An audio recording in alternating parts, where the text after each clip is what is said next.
Should the Bengals trade star safety Jessie Bates?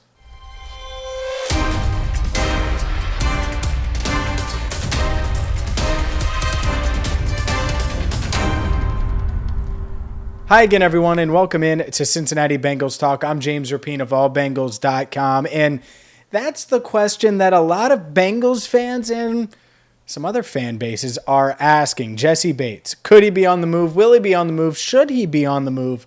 We'll answer all of that here on Cincinnati Bengals Talk. Let's start with Jessie Bates, where he's at. The 25-year-old coming off of an okay season, not the career year that he had in 2020, but certainly stood out in the playoffs, was a big reason why the Bengals won the AFC and made it all the way to Super Bowl 56, had an interception in Super Bowl 56. That was really crucial to keeping the Bengals in the game. That being said, he's in the final year, or was in the final year of his rookie contract, and the Bengals placed the franchise tag on him, $12.91 million. He probably likes that money, but certainly doesn't want to play on a one-year deal. So we haven't seen Jessie Bates during the voluntary portion of workouts. We did report on this about the fact that he doesn't plan on showing up to camp. First things first. We know the history of the Bengals, or certainly I do, and maybe some of you are new here, which is fine, by the way. Welcome if you are. But the reality is the Bengals aren't going to blink in this situation. And let's start there, because they don't. They haven't. And whether you go all the way back to the Carson Palmer days when, hell, the dude retired, and then they finally traded him when they got offered two potential first-rounders, ended up being a first and a second-round pick, and they already found Carson's replacement in the draft by the gentleman of a name of Andy Dalton. So they were able to do that. And so that's the point, is this Bengals team, Mike Brown specifically, I don't think that if Jessie Bates went the trade demand route, that it would necessarily benefit him. I don't think he's going to sit out this year. I don't think that benefits him by any stretch. Certainly doesn't benefit the Bengals. And if you're Jessie Bates, well, guess what? $12.91 million would go a long way towards fortifying you and your family and your family's family and all of that, everybody in the Bates clan. So long story short, I expect Jessie Bates to be on the field week 1 in orange and black. That being said, should they entertain the idea of trading him? Well, let's make the case for it. You have this guy who clearly wants to get paid more than you're willing to pay him. You drafted someone at his position in the first round of the draft. You doubled down in the 5th round. You also have a guy in Von Bell who's still in the heart of his prime. You really like him, and he's entering the final year of his contract. There's certainly a realistic possibility where you could trade Bates, extend Von Bell, and then you have Von Bell and Dax Hill under contract for the foreseeable future, and you still feel really damn good, even without Jessie Bates, about your safety group. And so that part of it, it's like, oh, well, what could you get back?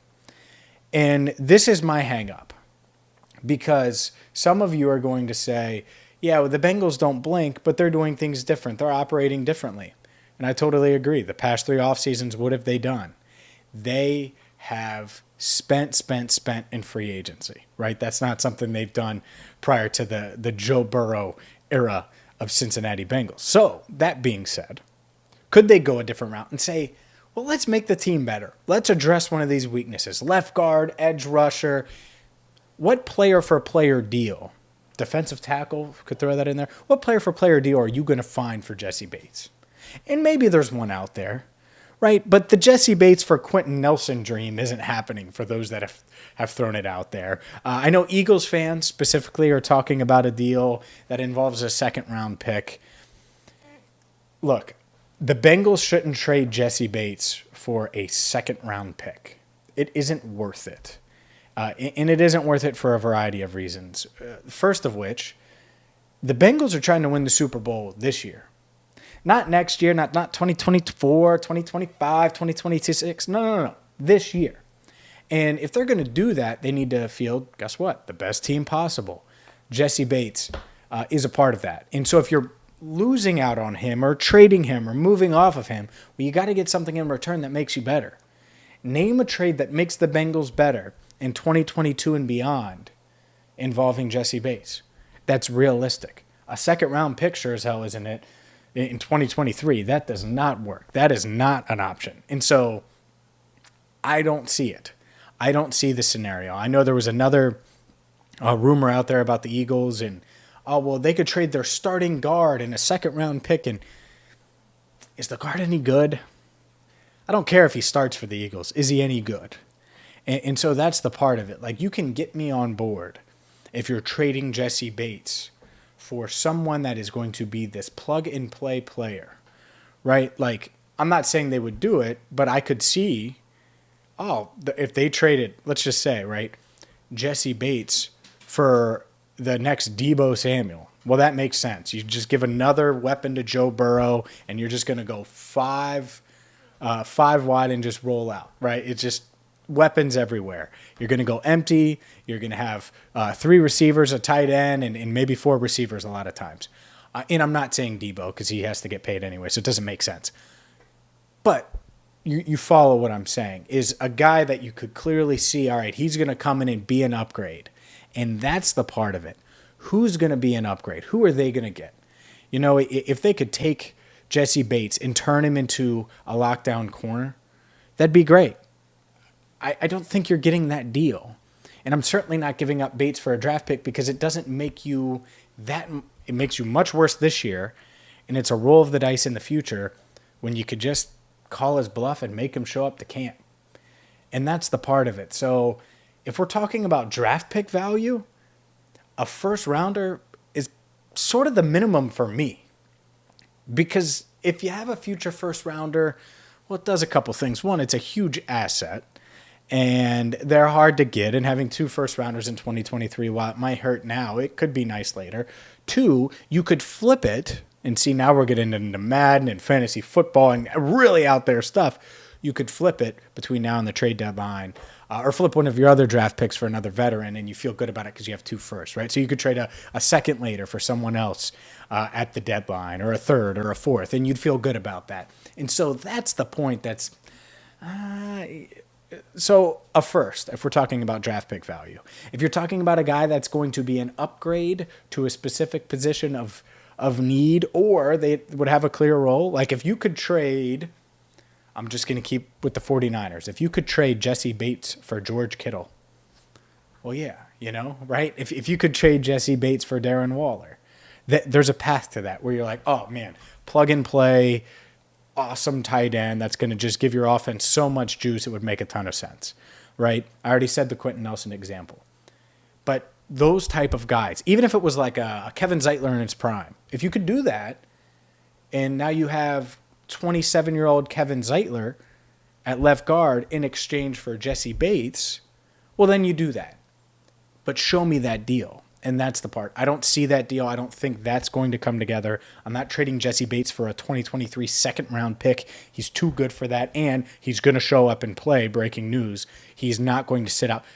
Ask Le'Veon Bell how that went for him. The dude still hasn't recovered from sitting out. Okay, he ended up with the Jets, took less money than Pittsburgh offered him, and it never worked. This idea that Jessie Bates is going to sit out the 2022 season is nonsense. David Mulligetta takes a lot of heat, his agent, and I've been critical of Mulligetta at times, just because it feels like it's the David Mulligetta show sometimes. But hey, he's banking, and there's reasons for that. He's really damn good at his job. But there is a precedent here, and the precedent is Justin Simmons, the Broncos safety that Mulligetta represents. Guess what happened? The Broncos had to franchise tag Justin Simmons a few years ago. And then they franchise tagged him again the following year and finally worked out a long-term deal with David Mulligetta and Justin Simmons. Guess who Jessie Bates is really good friends with? Justin Simmons. Probably got linked up through Mulligetta or vice versa. Simmons linked Bates up with Mulligetta, and I don't know exactly how it happened, but the point is there's certainly a path of precedent on Jessie Bates' agent's side that he's going to show up and he's going to play. And I would expect him to play. I would expect him to be there for camp. Really would. Now, will he participate in all the practices? Maybe not. Jessie Bates also doesn't need a ton of reps, and we know he's working out in Florida. So, to summarize, second rounder isn't good enough. Player for player trade, I'm open to it if Jessie Bates is going to net you a clear upgrade at a position of need or at a a premium position, wide receiver included. I just don't see it necessarily happening. I don't think it's realistic. Or a first rounder. That's it. Second rounder, not going to get it done. Now, if it was, a second and 2 4s, that could be a conditional 3, and they just blow your doors off with mid-round picks, we could talk. I just think that that's probably unrealistic and hasn't been discussed. So we'll see what happens. I expect Jessie Bates to play for the Bengals in 2022, as he probably should. And the Bengals, well, they still could extend him. The deadline to extend him is July 15th. So you never know when deadlines happen. Deadlines usually spur action. So we'll see if that happens. If not, by July 15th, I expect Jessie Bates, much like A.J. Green did a few years ago when he wanted to get a long-term deal done, to show up, to sign his franchise tender, and play and get paid as one of the top players at his position. He'll make nearly $13 million this season on the franchise tag, $12.91 million. And then, who knows, maybe he'll hit the market. Maybe the Bengals will tag him again.